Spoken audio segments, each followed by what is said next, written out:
Good morning, mga kapatid! December 15, maayong buntag para sa ating mga igsuon ng mga kapatid nating Cebuano. Kita nyo naman, buhay na buhay ang biyernes natin sa maagang sayawan ng mga bisita natin straight from Cebu! Ikaguwapa. Okay, maayong buntag sa inyo tanan at sakto sa much anticipated celebration natin sa birthday ni Baby Jesus. Ang sigaw natin for today, Viva Pit Señor! Oh, yes! Viva Pit Señor! Yes, Mama Dips! Mabuhay ang Senyor Santo Niño! Pesang-pesa tuloy ang vibes natin dito sa studio, hindi ba, Justin? Vibes na vibes, maawi, di ba? Nakikisabay nga ako sa on the side, nakikita mo na, di ba? Hindi ba makaganon siya? Hindi ba makaganon? Love it, love it. Iba yung music sa kanya, no? Iba yung Palapakan natin ng mga sinulog dancers! Diba? Parang sarap siguro, no? Bumisita sa Cebu. Yes! Ay, grabe.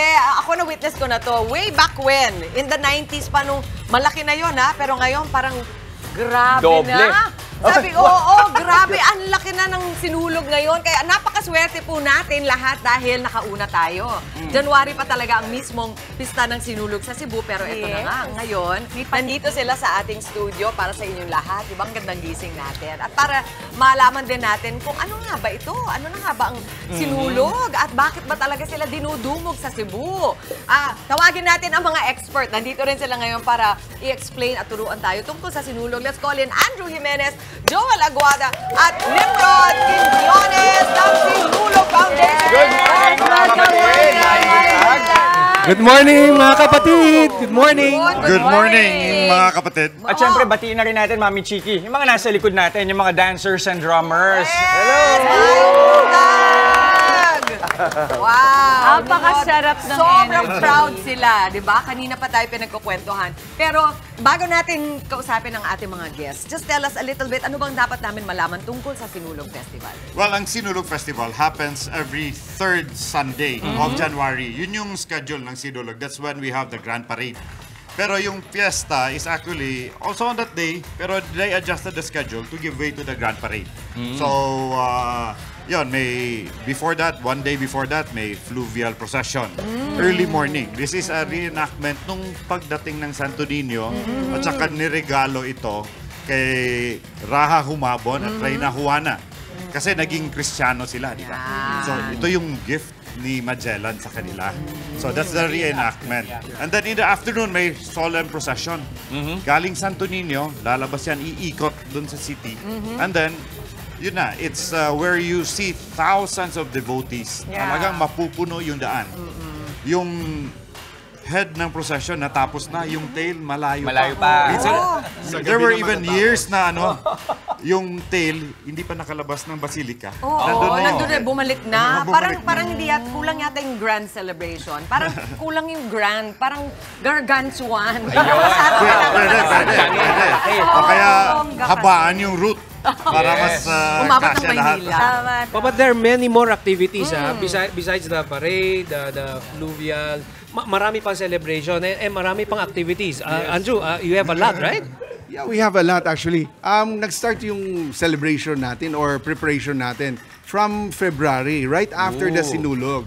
So prepare tayo yan for the next Sinulog actually. Grabe, 1 year. 1 year yung preparation. So kaya dito is a big event talaga na iniintay sa buong Pilipinas, especially sa Cebuano. So eto, nakita na nga natin sa mga t-shirt ninyo, Sinulog sa Sugbo. So 2024, ano ba yung kakaiba sa magiging celebration natin next year? Well, ang Sinulog kasi is evolving. Every year, there's something new. There's something to look forward to na ano ba kaya yung surprise this year. So last year, there were surprises. This year, this coming 2024, I'm sure there will be more surprises. We'll not tell you, but it's best na puntahan nyo. Puntahan nyo Sinulog. Surprise. We have plenty of contingents. Yes, kasama yan. Kasi dati dancing contingents lang. Ngayon may higantes, may floats, may mga puppeteers also. So it's evolving really. Kasi it's more people are involved in the Sinulog. We also have sports activities, we have cultural activities. Well, of course, with all of this coming in, syempre, yung business activities naman, dumadami. So, ganun yung Sinulog. It's a big package. It's, Anong klaseng sports activities? ang alam ko, may dragon boat.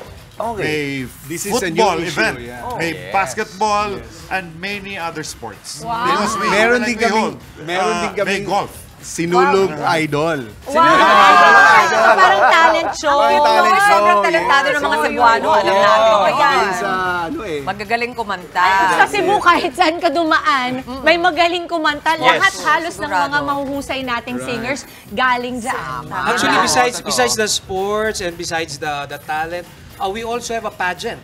As you will notice, even our dancers, di ba, ang pinakamaganda. Ang pinakamaganda, normally siya ang umahawak kay Santo Niño. Totoo ba? Eh, ang daming contingent.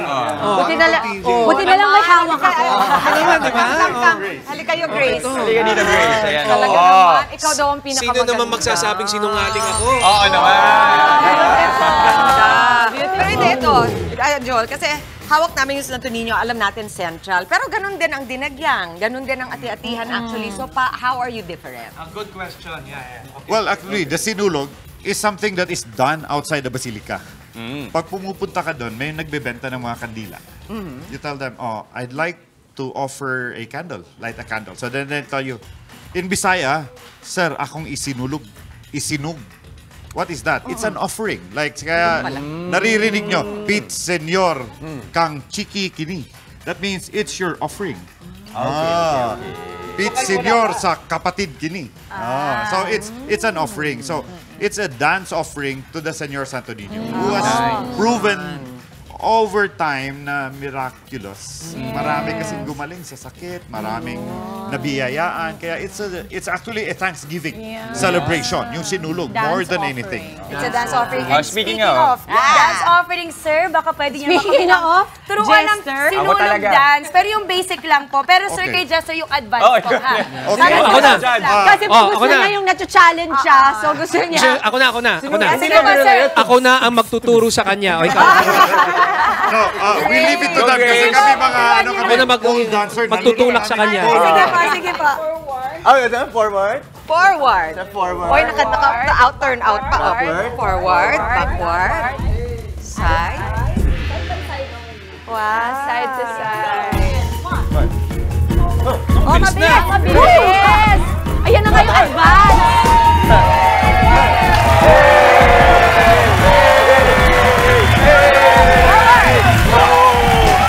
Oh, yes!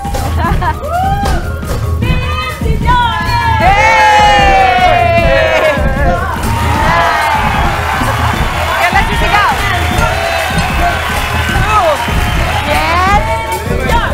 Pit, senyor!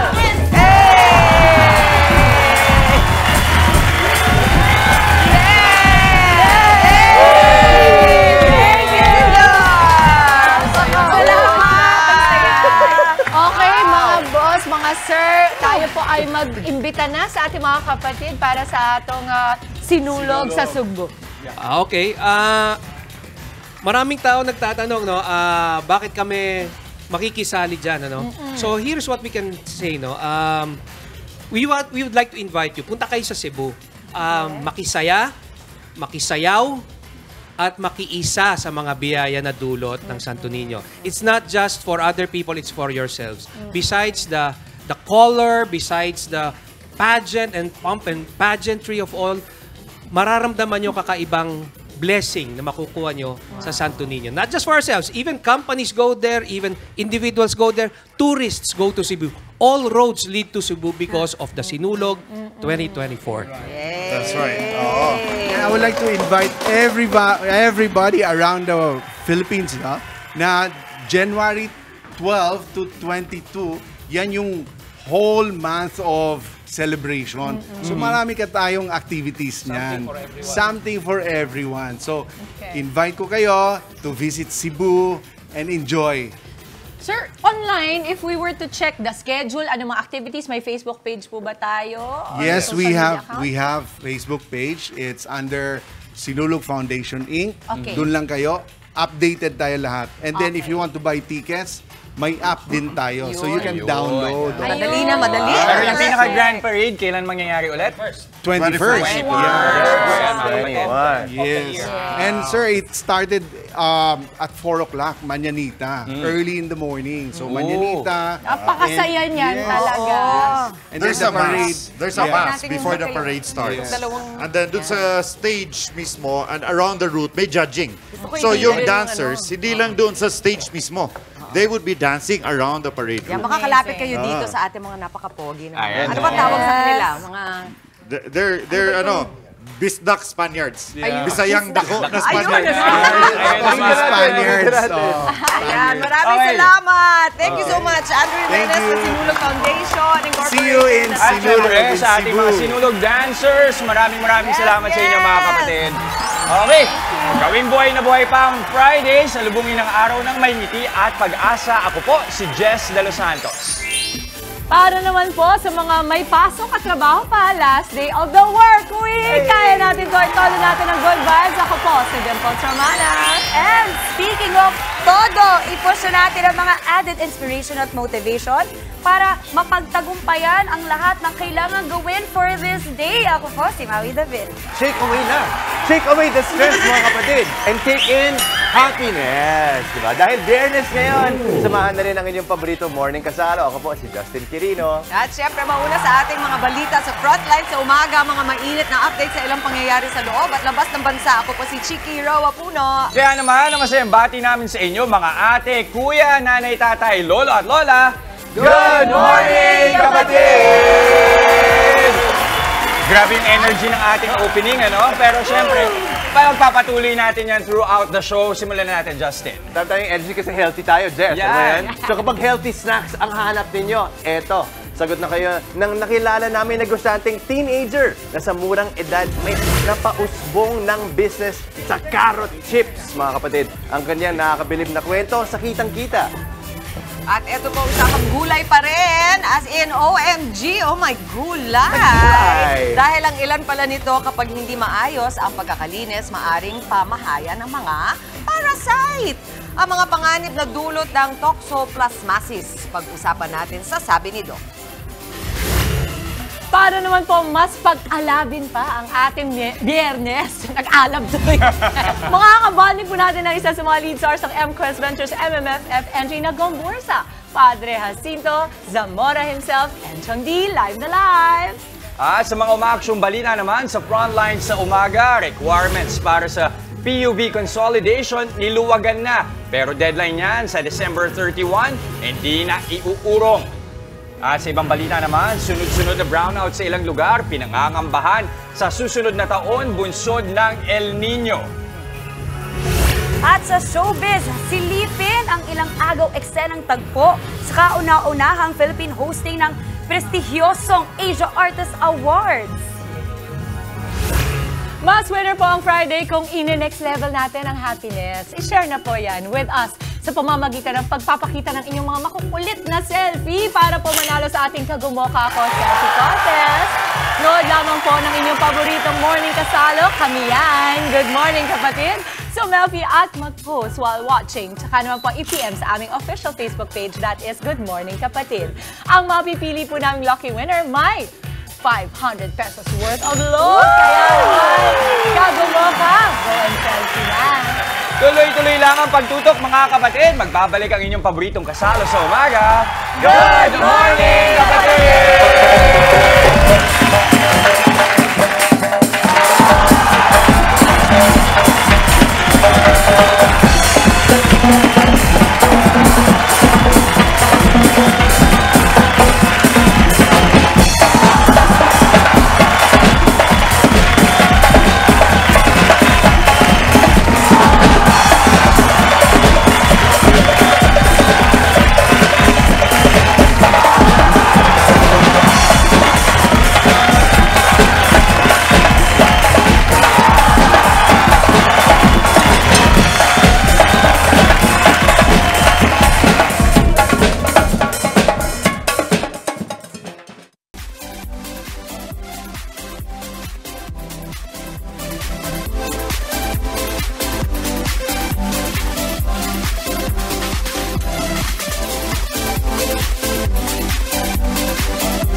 Narito na mga umaaksyong balita ngayong araw. Iatid namin mula mismo sa frontline sa umaga. Requirements para sa consolidation ng mga pampublikong sasakyan sa ilalim ng PUV modernization niluwagan pero ang deadline na December 31 hindi iuurong ng LTFRB. Dalawang lalaki na huling ng bubutas ng gulong ng mga jeep sa Taguig, arestado. Isa sa dalawang sospek na pag-utusan lang daw. Dahil sa banta ng mga brownout sa gitna ng El Nino, mga mall, factory at iba pang negosyo, pinagtitipid ng kuryente ng Department of Energy. Dalawang lalaki na humold up sa isang estudyante sa Quezon City, arestado. Lalaki sa Navotas, kritikal matapos saksakin ng kanyang kaibigan. Biktima, ginantihan lang daw ng suspect dahil sa pambubuli nito.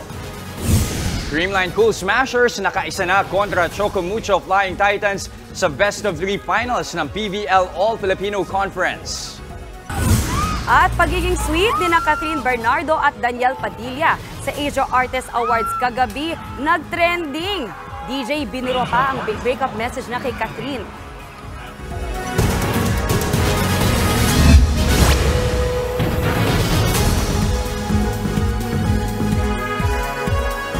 Kritikal ngayon sa ospital ang isang lalaki matapos undayan ng saksak ng kanyang kaibigan sa Navotas. Paliwanag ng suspect, duwepensa lang siya laban sa paulit-ulit na pambubuli sa kanya ng biktima.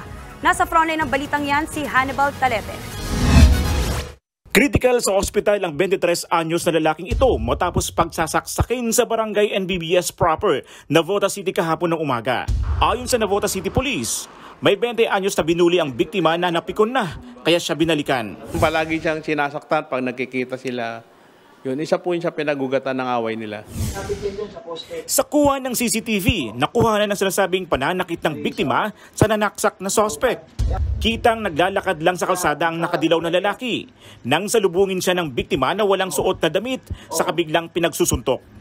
Hindi pumalag ang nakadilaw na lalaki sa pananakit sa kanya at saka naglakad na lang palayo. Pero maya-maya, sinundan pa rin siya ng biktima. Hindi nakita sa CCTV ang sumunod na eksena. Pero dito na raw nangyari ang pananaksak. Napuno itong suspect at umuwi ng bahay at kumuha ng samurai at sinaksak sa likod ang victim natin. Sa follow-up operation ng Navotas Police, naaresto ang lalaking nanaksak sa biktima. Na-recover sa kanya ang ginamit niyang patalim. Pero ang 20 anyos sa suspect, wala raw pagsisisi sa pananaksak sa kaibigan. Bala ko rin po kasi didepensahan ko lang naman din po yung sarili ko eh. Sinunog niya po yung balikat ko, pinabayaan ko lang. Tapos ito, pinagsasapak niya ako, hinahayaan ko lang din po. Pero ito yung kanina, sinapak niya naman po ako. Hinahayaan ko lang pero nung susundan niya po malapit sa bahay namin, doon na po nandilim yung paningin ko eh. Bakit kaya niya ginagawa sa'yo yan? Hindi ko po alam sir eh. Maharap ang suspect sa reklamong frustrated murder. Pero nakahanda rin daw siyang magsampa ng reklamo laban sa kaibigan na nambuli sa kanya. Nagbabalita mula sa frontline, Hannibal Talete, News 5. Arestado ang dalawang lalaki nang hold up ng estudyante sa Anonas, Quezon City. Namukaan ng mga pulis sa CCTV ang dalawa kaya agad nahuli. Nasa frontline ng balitang yan, si Ian Suyo. Sama ka na maayos ha? Sama ka maayos. Paprocess ka na para tapos na. Pumapalag pa ng arestuhin ng mga operatiba ang lalaking yan sa Barangay Loyola Heights sa Quezon City kahapon. Ito. Oo ha? Maya-maya, lumabas pa ang isang babaeng kapatid daw ng lalaki. Pilit niyang pinakikiusapan ng mga operatiba para disaktan ng kanyang kapatid. Kinilala ang suspect na si Alvin Palonpon. Isa raw siya sa dalawang suspect sa pang-hold up ng isang estudyante sa Aurora Boulevard dito lang Miyerkules ng gabi.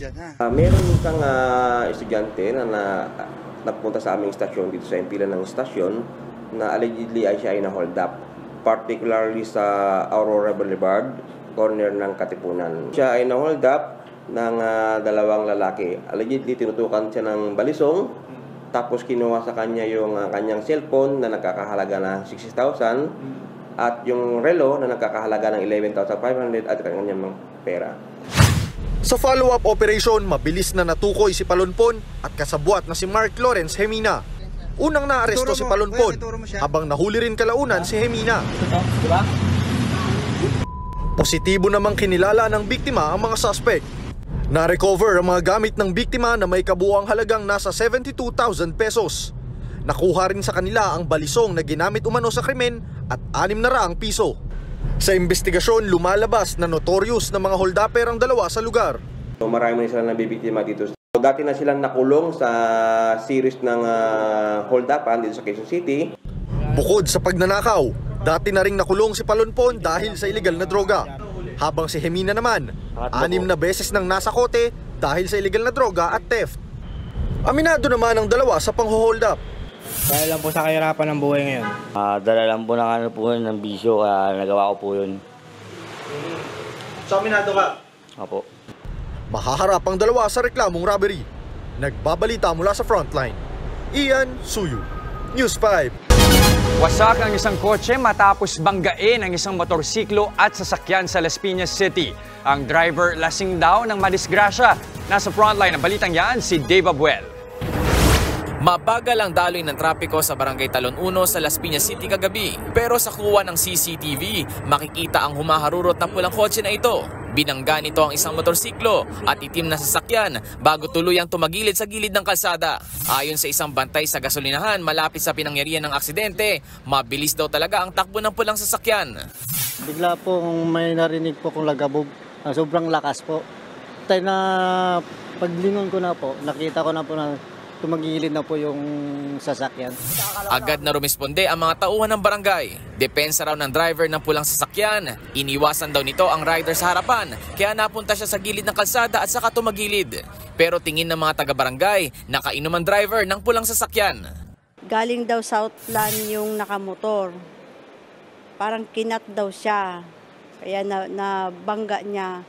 Iniwasan niya, kaya bumangga siya doon sa poste ng ilaw.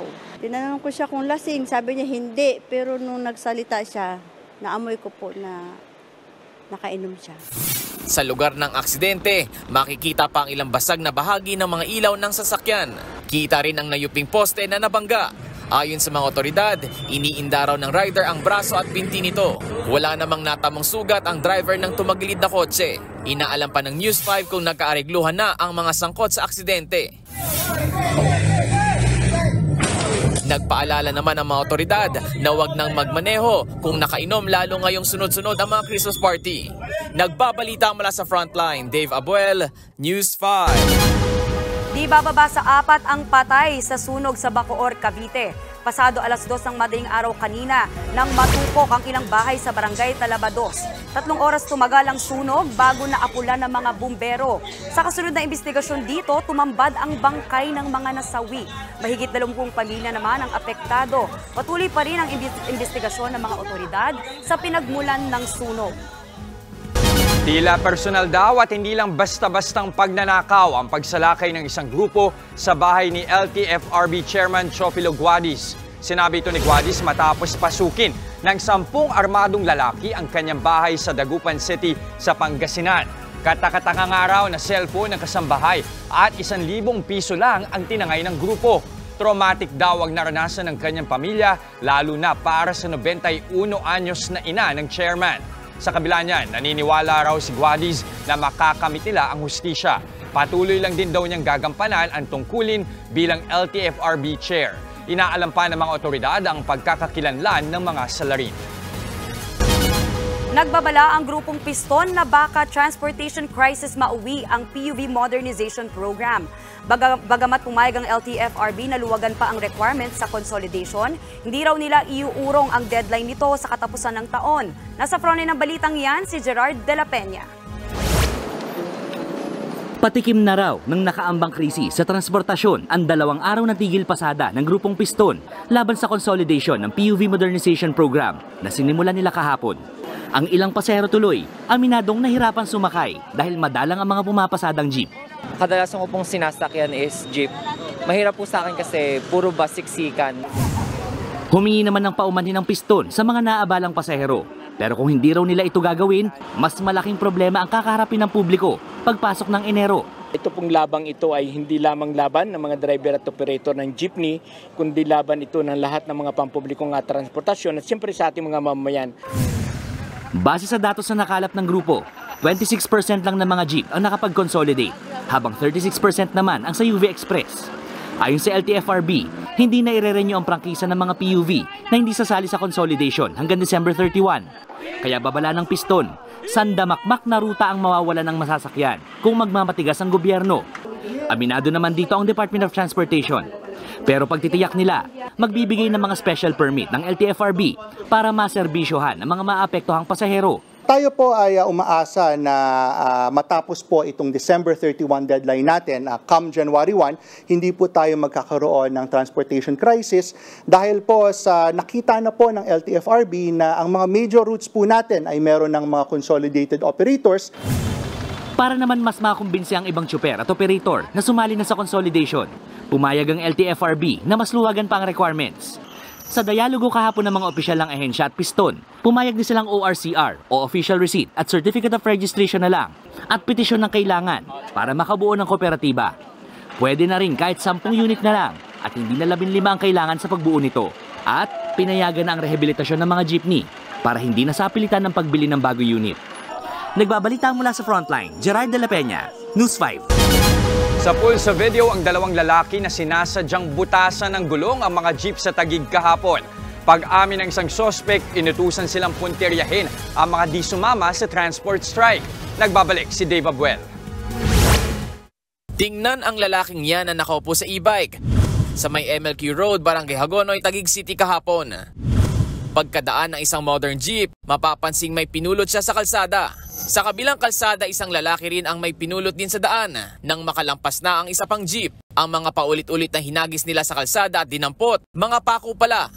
In-improvise siya na parang meron siyang cardboard na para pag nadaanan, tatayo talaga yung pako para talaga tumusok doon sa mga gulong. Ayon sa mga pulis, sadya raw binubutas ng dalawa ang gulong ng mga dumaraan na jeep. Naabisto ang mga sospek matapos i-review ang mga kuha ng CCTV sa lugar nang sunod-sunod na maflatan ang ilang jeep. Nung na-find out nila, may mga spike na nakatusok ng mga pako.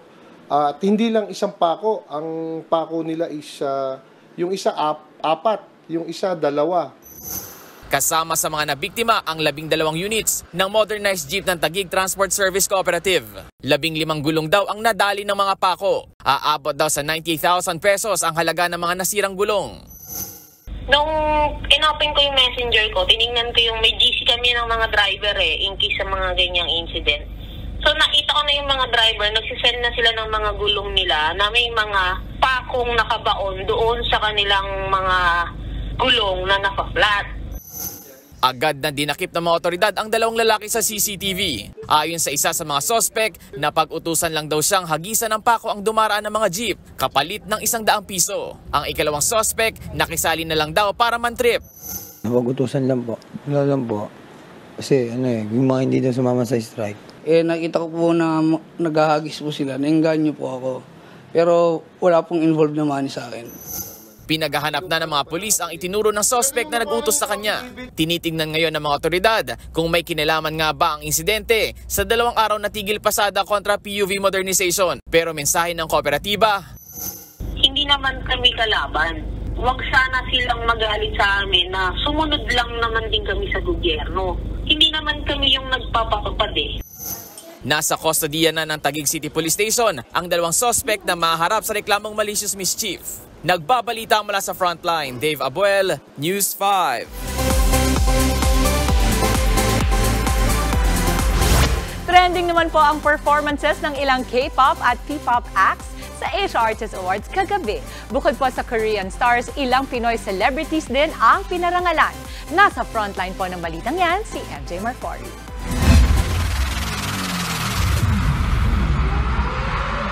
Give it up for Ethan Kendall!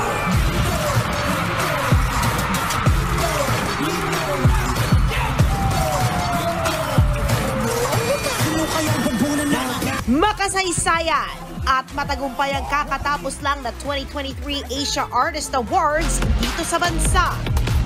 Rumampa sa red carpet ng mga South Korean superstars at ilang Pinoy acts.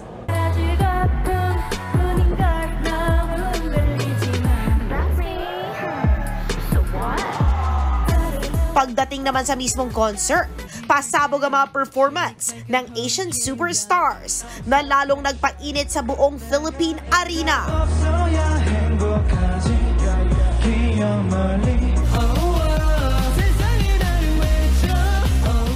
For the first time again, nag-perform ang P-Pop Kings na SB19. Ngayong gamit na muli nila ang kanilang iconic brand name. With special collab pa yan sa multinational boy group na &T. And speaking of SB19, kabilang sila sa nanalo ng Hot Trend Award. Together with New Jeans, Lim Yong-wook, An Yo-sop at Lee Jun-ho. At para naman sa Katniel fans, magkasunod na tinanggap ni Catherine Bernardo at Daniel Padilla ang kanilang award. Wagi ang Katniel ng Fabulous Award. Kasama nila dito ang K-pop groups na New Jeans, Stray Kids at Lim Yong-won. Wagi rin sa AAA ang isa pang Pinoy Pride na grupong Horizon. Isang Horizon sa pinarangalan ng Focus Award. Kasama nila dito ang Lun 8, The Boys member Yong-hoon at si beloved summer actor An Dong-gu. Pero bukod sa mga winner, nag-trending din sa event ang interview ni Jang Won-young kay Mamshi Melay Cantiveros. Okay, how do you feel about attending to AAA? Attending to AAA is a very honor. I feel like I am the first honor, a valedictorian in attending in AAA. Maraming netizen ang natuwa sa humor ni Melay. Ito ang unang beses na idinaos ang Asia Artist Award sa Pilipinas. Nagbabalita mula sa Frontline, MJ Marfori, News 5. Woo, Ma'am Shimela, I love you talaga. I feel like a first honor. Pero, may iba naman tayo. Eto po, usap-usapan naman sa social media ang pagiging sweet ni na Catherine Bernardo at Daniel Padilla sa Asia Artist Awards kagabi. Sa isang video po, makikita na binigyan ni Daniel si Catherine ng quote habang nanonood ng award show. Sa hiwalay pang video, umakbay naman si Daniel kay Catherine habang naglalakad sa loob ng Philippine Arena. Ang mga tagpong po yan ay kinakiligan ng Katniel fans. Lalo pa silang napaisip kung may comeback nga ba dahil binura po ni DJ ang breakup message na kay Catherine sa Instagram. At tanging 2 picture na lamang po ang natira sa nasabing post at burado na ang mahabang mensahe ni Daniel tungkol sa paghihiwalay nila ni Kath. May nag-react dito si Justin. Nung nakita sa niya, tinanggal pala. Tinanggal pala yung caption. What? Wow. Wow, diba? Ang cute ng aso. Abang-abang, diba? Anong mangyayari next? Parang yun eh. Tingnan natin. In real life eh, diba? In real life. Yan. Ito naman po sa kitang-kita, pabibilibin tayo ng isang teenpreneur. Tampok ang kanyang carrot chips. At sasabi ni Doc, ano nga ba itong toxoplasmosis at bakit pinag-iingat ang publiko sa kinakaing gulay? Papaliwanag sa atin yan ni Doc Dex Makalintal. At mamaya makakasama natin ang the one and only Enchong D para pag-usapan ang kanyang pagganap bilang si Padre Jacinto Zamora sa MMFF entry na Gomburza. Kaya wag po kayong aalis, magbabalik pa ang inyong Fave Morning Kasalo at... Good morning, kapatid!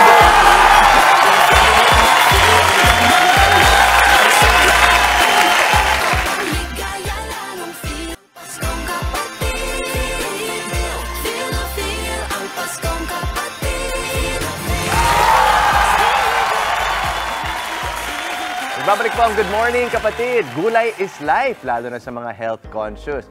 Mami Chiki. Pero payo ng mga eksperto, ingat-ingat sa mga binibili nating paboritong veggies.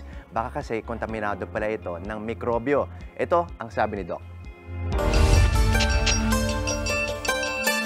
Parating ipinapayo sa atin na kumain ng gulay, ng seafoods at iba pang mga pagkain upang makakuha ng sapat na nutrisyon. Pero paano nga kaya kung pati ang mga ito kontaminado ng mikrobyo? Mga kapatid, ang lahat ay pinag-iingat matapos makita sa isang pag-aaral na mayroong Toxoplasma gondii na natagpuan sa ilang klase ng mga gulay tulad na lamang ng lechugas, ng repolyo at ng cauliflower. Ang Toxoplasma gondii ay isang protozoan at ito ay isang parasite ng ilang mammalian host kabilang na ang tao, marine mammals, aso at pusa. Ang pusa ay ang tinatawag na definitive host ng parasitiko na ito. Kapag sinabi nating definitive host, sa host na iyon nangyayari ang sexual reproduction ng parasitiko. Pagdating sa mga gulay, ang mga posibleng sources ng contamination ay ang ginagamit na tubig sa pandilig. At ganoon na rin ang lupa na maaaring kontaminado ng dumi ng pusa Ang toxoplasmosis ay infeksyon na maaaring mauwi sa pagkakaroon ng problema sa paningin at pamamaga ng utak. Ang iba naman ay maaaring maging asymptomatic o makaramdam lamang ng simpleng lagnat, pananakit ng katawan at ng ulo. Posible rin na matagal na ang presensya nila doon sa mga samples sa pinag-aaralan natin. Ngunit ngayon lang natin nalalaman dahil ngayon lang nagsasagawa ng mga pag-aaral. Maaari ding ma-develop ang severe toxoplasmosis sa mga bagong silang na sanggol na itinuturing bilang vulnerable o mahina pa ang immune system. Gayunpaman, nilinaw ng mga eksperto na walang dapat ikabahala basta't maingat tayo sa mga inihakaing pagkain. Meron lang tayong mga simple measures na pwedeng gawin katulad ng maayos na paghuhugas, paglilinis ng mga gulay at maayos na pagluluto ng mga pagkain. Mga kapatid, ang payo natin ngayong araw, pag-iingat lalo sa ating mga kinakain. Maging mapagmatyag dahil direkta nitong naaapektuhan ang ating mga kalusugan. Medyo guilty ako dyan. Baka nakaka-relate ka dito, Mami Tim. Ikaw, Justin, tatanong ko, pagka bumibili kayo halimbawa ng prutas galing sa grocery, hindi pa kayo nakaka-uwi? Ako katulad ko.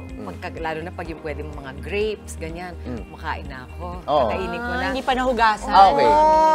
Yung mga grapes katulad niya. Naguhugas palagi. Pati yung mansanas, ganyan. Kasi sobrang hilig mo. Ako kasi kaya ko pampigilan yung sarili ko hanggang mahugasan. Oo, yung pupunas-punasan ko lang, hindi pala. Or siguro kahit yung apple, di ba? Ang daling kakainin mo na lang. Yun pala yung talagang kailangan natin tandaang payo ni Doc Dex na dapat gayahin ko kayo. Nakakatakot yung parang when you see, ang hirap kasi nakalabanin ang isang bagay na hindi mo nakikita. Kaya talaga, kagaya nung nagkaroon ng parang pandemya, di ba? Ang laging lang sinasabi is to prevent mga sakit is to really practice proper hygiene. Mami, nang parang, so alam mo na hugasan mo na. Hugasan, mag-iintay na nga ako. Ganun muna. Okay. Pero parang kapag take out, di ba? O bumili ka sa karinderya, whatever din naman sa bahay, di ba? I-reheat mo na lang para sure, no? Oo naman, tama. Pero ito precaution. Lahat dapat ganun. Siguraduhin muna natin bago natin ipapasok sa ating mga katawan. Pero eto na nga po, dire-diretso lamang ang happiness ngayong Biyernes. Kaya naman, eto na. Uy! Oy, Pit Senyor! May princess. Ay, sus. May buong family sila doon, ha? Buhos lamang po ating mga selfie sa ating Good Morning Kapatid Facebook page. Ay, napaka-cute naman talaga. Mga kapatid, padala lamang po kayo ng inyong mga selfies at goofies. Ilagay niyo na rin kung nasang lugar kayo naroon para naman po sa chance manalo ng 500 pesos worth of load sa ating Kagumoka Ako Selfie Contest. Kay Justin naman tayo. Salamat din po sa akin talaga. Yung 500 worth of load nyo. At abangan mamaya, pag-aalabin niya ang ating mga puso para sa ating bayan. Padre Jacinto Zamora himself and Chong D ng FMFF entry na Gomburza live. At makitang-kita, ibibida ko mamaya ang healthy snacks na gawa sa carrots. Wag na wag po kayong aalis. Magbabalik ang inyong paboritong morning kasalo, ang Good Morning Kapatid!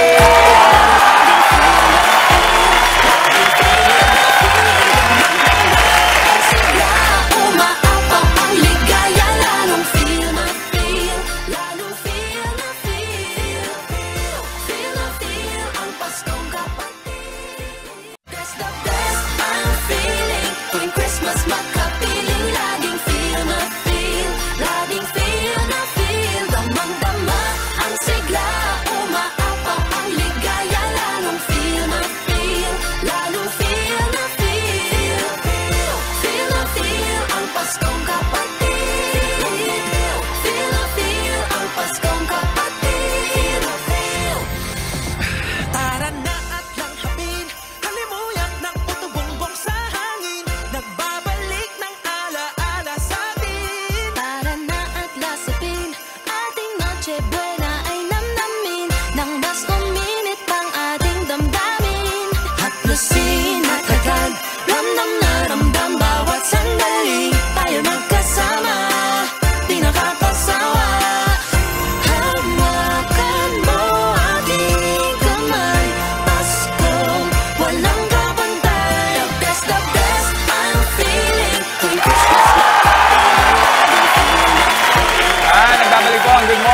kapatid, nako, merienda, midnight snacks, o kaya naman kapare sa bonding, perfect sa mga yan ang chips. Ikaw, Maui, ano bang paborito mong chips? Kadalasan mahilig ako sa potato chips Potato talaga. chips. Yung most common talaga. Oo, ako naman corn chips. Corn chips. Okay, parang mga nachos, gano'n. Okay. Yes, masarap, ididip mo. Yan, sarap diba? yun. O, ako kahit na naman ano, pero mas masaya siguro kung ang chips hindi lang masarap, healthy pa, di ba? Tulad nitong gawa sa carrots. Tingnan natin, oh. Wow! O, Maui, kuha ka na. Ano gusto mong flavor? Yung cheese, please. Ayan. Totoo ba carrot to? Tingnan mo. Tikman ko Ang sarap. Diba? Panalo. Yan ang tabok nating negosyo dito sa Kitang Kita.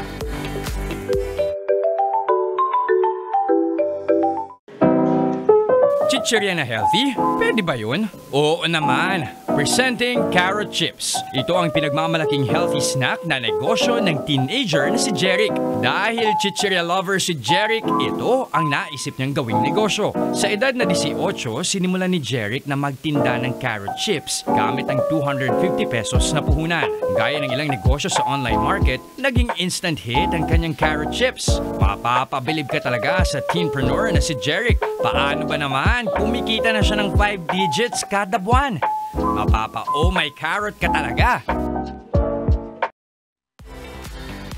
At ito na. Sorry, hindi natin napigilan kumain na. Live natin makakasama si Jeric ng Ristin Carrot Chips. Good morning sa'yo, Jeric. Good morning, Jeric. Nakakabilib ka. Kita mo naman, bentang-benta. Yung mga kasama namin bago umexit.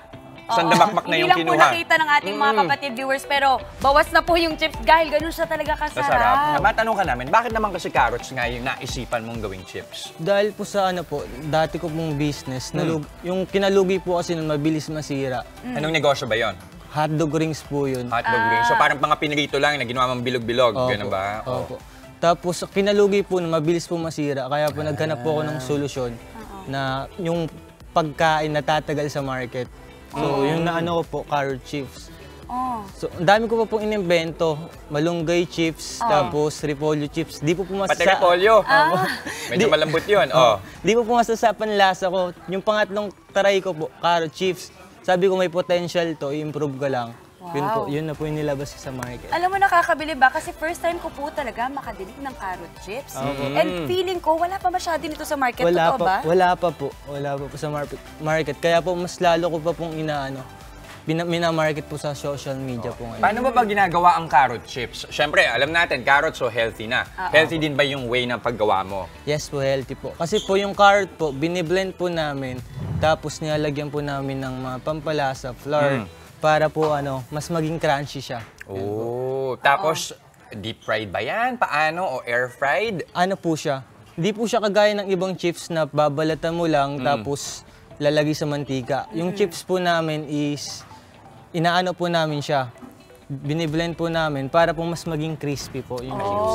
Okay. Ilan ba yung flavors ng chips mo sa carrot? 5 flavors po. Meron po kaming classic, barbecue. Classic? Ito ba yung classic natin? Yan. Ayan. Sour and cream po. Spicy barbecue and cheese po. Okay. So, ikaw din pumili no, ng mga flavors na ginagawa mo? Opo, ako po. Ang tanong ko, alam ko, ikaw gumagawa nito, di ba? Opo. Pati ba pagpapak, ikaw din gumagawa? Lahat po, ako po. One-man team ba? Opo. Ang galing! Grabe At ilang taon ka ulit para sa mga viewers natin na hindi pa nakakalam? 19 po. 19 lang po mga kapatid. Grabe, yung isip niya nakapag-negosyo siya agad ng carrot chips. Nabanggit ko sa'yo kanina, paborito ko ang corn chips. Yes. Yung texture niya parang corn chips. Parang corn chips. Pwede, alam mo na. Pwede ng alternative. Healthier snacks. Lalo na pag nanonood tayo ng movie or gusto lang natin kumain, tas gutom tayo. At least ito, alam mo, hindi ka magigilty sa kinakain mo. Magkano ba yung mga carrot chips? May sizes ka dito, napapansin ko. Yung malaki po namin, 140 pesos po. Tapos yung maliit po namin, 70 pesos. Ginawa po namin yung maliit para yung mga nakatikim na po ng chips, kunyari, kulang na po sa budget nila, makabili pa rin po sila. Satisfied pa rin yung That's good. Alam niyo kasi 19, estudyante pa di ba? Alam mo, yung budgeting, Pero eto ba, meron ka na bang mga Christmas orders para pang regalo? Sa ngayon po, inaayos pa po namin pang Christmas orders po namin. So mga kapatid natin na gustong humabol pa at naisipan nilang baka pwede itong ipangregalo sa Pasko, paano ka ba nila makukontak? Paano nila mahanap ang iyong mga produkto? I-message nyo lang po kami sa aming Facebook page. Ristin Carrot Chips, pati po sa aming mga social media account. Sa TikTok po, Ristin Carrot Chips din. Instagram po, Ristin Carrot Chips din po. So, sa mga gusto naman po mag-reseller, PM nyo lang po kami sa aming Facebook page po, Ristin Carrot Chips po, para mapag-usapan po natin yan. Ayun, pwede pala mag-reseller. Reseller, mawais-wais si Jerry. Muli, maraming salamat, Jerry, ng Ristin Carrot Chips. Napakasarap. Thank you very much, Jerry. Thank you.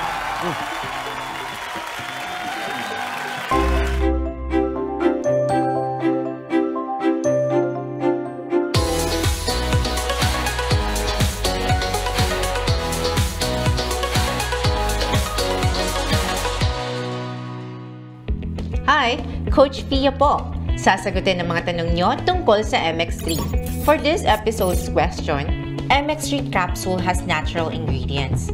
What are the benefits of natural products? Ang paggamit ng mga produkto na may natural na sangkap, tulad ng MX3 capsule, can offer potential benefits. Natural ingredients are often minimally processed and may retain their original nutrient content, potentially providing more wholesome product. Bukod dito, ang ilang natural na sangkap ay maaaring maglaman ng mga bioactive compound na nagpapakita ng mga benepisyo sa kalusugan ayon sa pag-aaral. However, it is important to note that natural does not always equate to safe or effective. The safety and efficacy of any product, including those with natural ingredients, should be supported by scientific research and regulatory approvals, which MX3 capsule was able to comply with. While studies specifically on MX3 capsule's natural ingredients are limited, research on individual natural compounds such as alpha, beta, and gamma nutrients provides insights into their potential benefits. Sana may napulot kayong bagong kaalaman about MX3 from today's Q&A.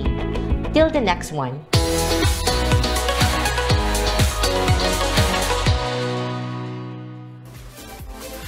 Sa ating pagbabalik, nako mga chong, huwag kayong aalis dahil makakakwentuhan na natin ang the only one, the only Enchong D. Tuloy-tuloy lang ang good vibes. Kasama pa rin ang inyong paboritong kasalo sa umaga. Good morning, kapatid!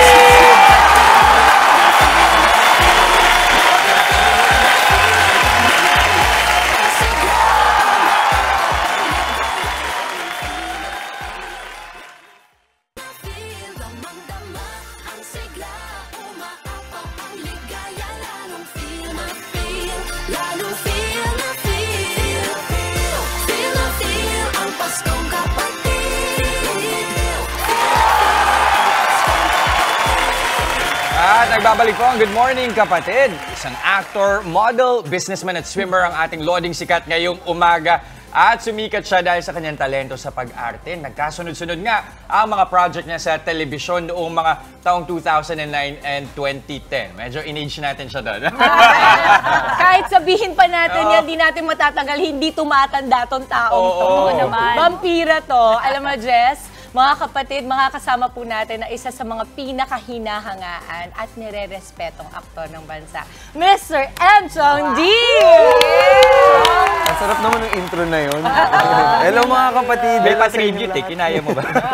Because si Enchong talaga, alam mo, kasi yung kuya niya, si AJ, ang pinakamalapit talaga sa akin, bago yun umalis. Nasa Norway na siya ngayon. He owns like a suit company, no? Wow. Yun yung talagang bata pa lang kami, mahilig na siya magdamit. Alam niya yung mga brands. Kaya ang husay mo rin magdamit eh. Gotta keep up with the older brother. Wait, Chong, let's talk about you first. Because how have you been? I know na ang dami-dami mong films na ginagawa. Mas mapili ka na ngayon. Naiyak bigla. Hindi, masaya kaya sabi ko, I think, sabi ko kanina na nasa backstage tayo, halika mag-usap tayo sa harapan ng lahat ng tao. Kasi I think now, mas umabot ako dun sa point na gusto ko gumawa ng pelikula. Na-enjoy ko gumawa ng pelikula more than doing TV series. But of course, if it comes, you know, you will embrace it. Pero ngayon, I'm sure alam mo rin, alam nyo to na parang at one point, you just want to do something that you want to do. That's right. How do you stay this young? Looking. Young looking. Kasi grabe ako hindi ako talaga. So when I met him, siguro let's say mga 15, 17 years is exactly how it looks like. Exactly. Yun din ang sabi ko sa kanya. So, sagutin mo Parang gusto ko dito. Gusto ko dito. Gusto ko yung... Gusto ko yung... Alam mo, you choose talaga the people you... Wait, balik mo naman daw kay Maui sa amin yung ano. Yung compliment. Parang hindi na... Hindi. Siya yung Maui yung naghintay. Sabihin mo naman. Wala. Hindi, sabi ko siguro ang swerte natin dahil nandito tayo sa industriya kung saan vanity is part of our business. Diba? But at the same time, totoo pala talaga yung sinasabi nila, tulog. Tulog talaga yung pinaka-important. Natutulog ka na ngayon. I am so proud! Oo, yung walang makakagalaw. After all, natutulog. Wait, so kabila sa... Amidst lahat ng ginagawa mo, nagagawa mo pang matulog ng maayos. Walang makakagalaw ng 6 to 8 hours. 6 to 8 hours. Prioritize mo na talaga. Yung parang, wala mo ng trabaho ng 6 to 8 hours unless nagpo-promote ako ng Gumburza. Ayun. So, kagabi, nakailan ka? 5. Kasi nga kailangan gumising ng maaga. Para sa Gumburza. Gumburza, this is the first time you're ever... This is not the first time na pari ka. Tama? Not the first time. Ano yung una? Series. Huwag kang mangamba. Ayun, during the tayo pandemic. yan. Yes. Tayo yan. Tapos, nung dumating to, tapos may ginawa pa akong isa. Pero sabi Palagay mo, bakit lagi kang pari sa ano? Dahil ba mukha kang holy? Tingnan ko nga. Hindi, pero yun. Nakita mo yung shifting? Ganun ang husay. Hindi, pero pare, tapos yung isa naman, yung total opposite naman, di ba? Yung huling pelikula mo dun Here sa Comes Summer the Doom. MMM. Ano naman ang role mo doon? ako si Kalad Karen doon sa diba? pelikula. Yan talaga, pinapakita yung versatility mo as an actor. Challenges, yung mga ganyan mga role na talagang hindi ka pangkaraniwan. Alam ko kung bakit, pare, di ba? Kasi his whole life, Chong. So, pare naman. Pare naman. Pare. Okay. Di ba? Okay, gusto na pasok. Oy, by the way, alam mo, Scorpio din siya. Kaya nakita mo yung mukha niya, sabi niya, last mo na yun. Oy, hindi ko alam kung paano ako magre-react. Di ba yung Scorpio ganun? Aminin mo, di ba? Parang ang galing mo, last mo na yun. Wait, Chong, we also know na bukod sa mga ginagawa mo bilang artista, kilala ka talaga sa pagiging entrepreneurial. Isa ka actually dun sa mga artista na naunang natuto pagdating sa negosyo. Mahusay siya talaga sa pera. I think nag-talk pa kami together, no? Para kay Sir Aldrin. Sa Junior Finance. Junior Finance siya na parang forum. At ang pinag-usapan doon ay kung paano gagamitin ng tama ang pera mo. Kasi sa mga artista, syempre hindi naman palagi meron kami. Paano yun nangyari sa'yo? At ngayon, ilan na yung negosyo mo? 51? Madami na. Madami, pero at the same time, umabot din ako sa point ngayon na gusto ko i-consolidate na bawasan natin, gusto ko kung saan ako makaka-focus. Kasi naramdaman ko, ito realization lang to starting last year, na parang sabi ko, grabe, kahit break time ko sa trabaho natin dito sa industriya, parang pakiramdam ko, hindi ako nakakapagbakasyon kasi pag wala akong ginagawa dito, nasa meeting ako, nasa negosyo. Di ba ganyan ako ngayon? Na parang, sandali, parang hindi natin nare-realize na hindi, nawawala na tayo ng buhay. Mas nagiging puro trabaho. So sabi ko, okay, this year, ibibenta natin yung ibang mga negosyo para para work balance life. Kailangan. Grabe ha, ang dami ko natutunan. Sleep, films, editing of businesses, consolidation. Very nice. So, ibig sabihin ngayon sa mga negosyo mo, ano muna ang mas gusto mong focus? Pagkain muna, ganun ba? Paano? Food? Hindi. Is it the farm? Oo, yun. Yung food production is always safe. Kasi syempre dito sa Pilipinas, kulang pa tayo sa pagdating sa food supply. But at the same time, gusto ko itap yung mga negosyo na merong advocacy at the same time. So, medyo yung Academy of Rock yung medyo... you're also part of that team, yes. no? Kali used to go there for piano. Yung daughter ko rin. Is this the franchise from Singapore? From Singapore. So, basta may social component muna. Yes. Ay, ang ganda. Speaking of which, yung pelikula niya, may social component din. At yun ang pag-uusapan natin sa pagbabalik natin mamaya. Kasama pa rin si Enchong D. Dito lang sa Good Morning, Kapatid!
Isa nga sa pinakatumatak na kwento sa ating kasaysayan ay ang kwento ng tatlong paring martir na kinilala bilang Gomburza. At para pag-usapan yan, kasama pa rin natin si Enchong D, nagaganap bilang Padre Jacinto Zamora sa paparating na MMFF film na Gomburza. Good morning, Enchong. Good morning. Good morning. So, dito, kasi syempre, ang bawat kwento, pwedeng ihayag yan ng iba-ibang paraan. Merong pwedeng drama, mas narrative, mas action. Etong particular Gomburza ninyo, ano? Parang nung ginagawa namin, na-realize ko na they really want to stick to the facts. So, very narrative lang siya na ito yung nangyari. Wala masyadong dramatization, pero punto noong kung paano siya nilathala sa history books. Oh, needless to say, ikaw ay nag-aral at nanaliksik at talagang kinilala mo yung role na yung ginampanan. So ikaw na magkwento sa amin kung ano ba talaga ang na-discover mo tungkol kay Isin Zamora? Jacinto Zamora. Ang swerte namin kasi nung ginagawa namin to, doon sa set namin, may historians. Yun yung tatanungin ko eh. May language coach kami for the Spanish scenes. Tapos nandun din yung mga kaparian ng GESCOM para suportahan yung mga galaw namin and yung reactions namin if tugma ba doon sa facts na nilatag. So what about Padre Zamora? Ano yung kailangan naming maintindihan tungkol sa kanya? Yung pinaka nagustuhan ko doon sa atake na ginawa nilang tao, yung mga heroes natin. Kasi kapag nakita natin, okay, tatlong martir and then parang heroes, okay. Pero hindi natin na masyado nahahawakan o hindi natin masyado sila nakilala bilang tao. So nung ginagawa namin siya, bilang tao, meron tayong liwanag, meron tayong kadiliman, di ba? Meron tayong kabaitan, meron tayong hindi masyado kabaitan, di ba? So doon sa kwento ni Padre Jacinto Zamora, oo, pari siya, oo, educator siya, pero ang hilig niya namang gawin sa pastime niya is mag-gamble. So, di ba, meron siyang, nung time na yon na parang, okay, ito yung vision niya.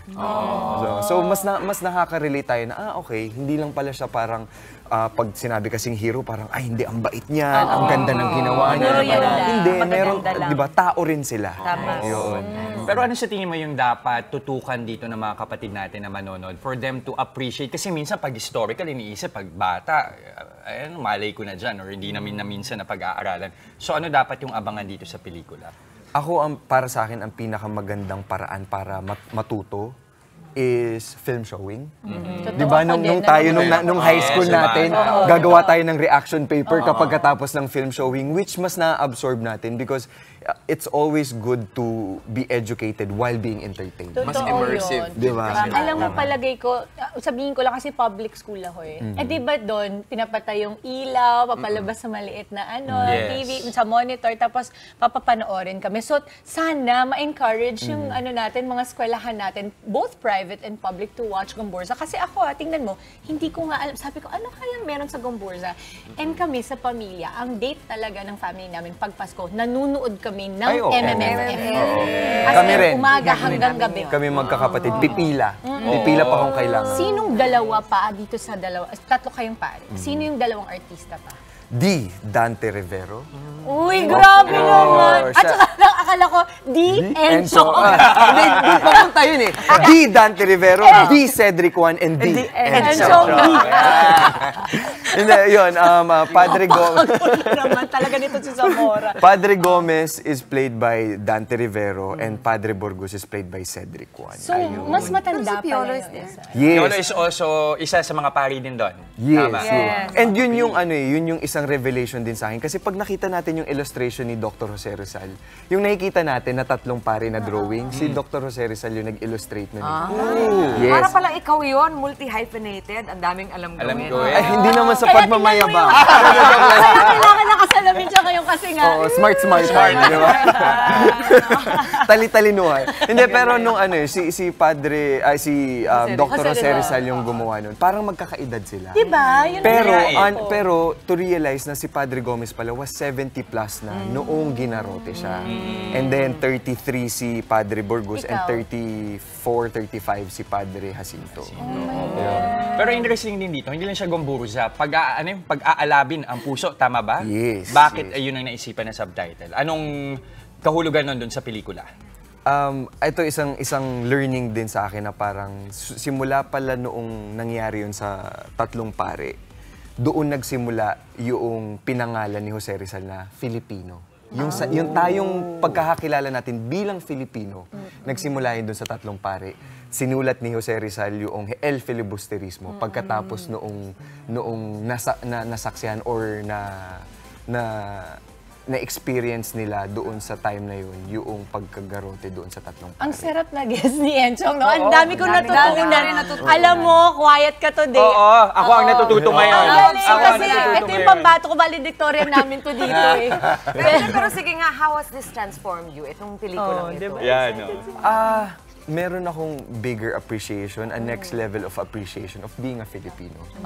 I'm sure tayong lahat nandito, bilang nandito tayo sa industriya nito, naiintindihan natin yung kahalagahan ng pagiging Pilipino. Diba? I always believe that we are always in the first line of our democracy. And noong panahon na yun, yung mga pari yun.